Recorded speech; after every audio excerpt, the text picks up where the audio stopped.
রহস্যময় পুতুলের ঘর।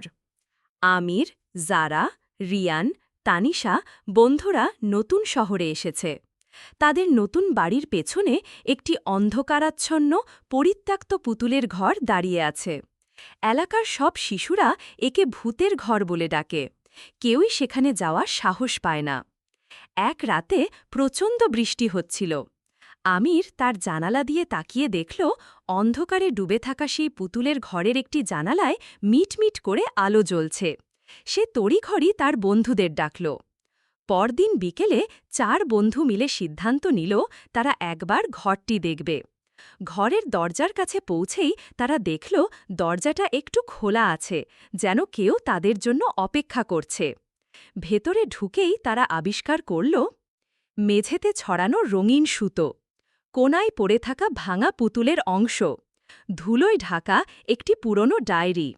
ডায়েরিটি খুলতেই তাদের চোখে পড়ল এক পৃষ্ঠায় লাল কালিতে লেখা, আমি লিলি, আমার গানটি শেষ করো, নইলে তুমি কখনো এখান থেকে যেতে পারবে না।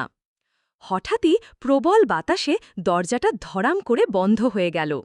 তখনই তারা দেখল একটি ছোট ভাঙা পুতুল নাম লিলি বাতাসে ভেসে তাদের দিকে আসছে।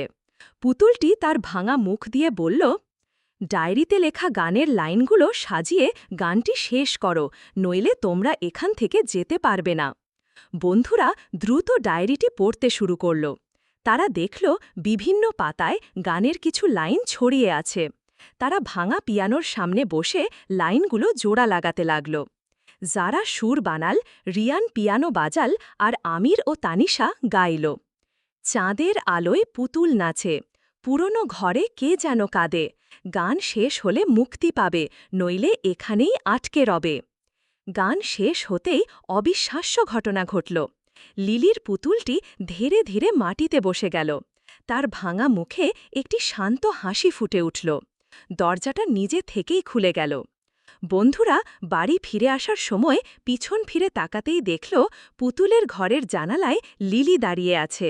এবার তার মুখটি সম্পূর্ণ সুন্দরভাবে জোড়া লাগানো।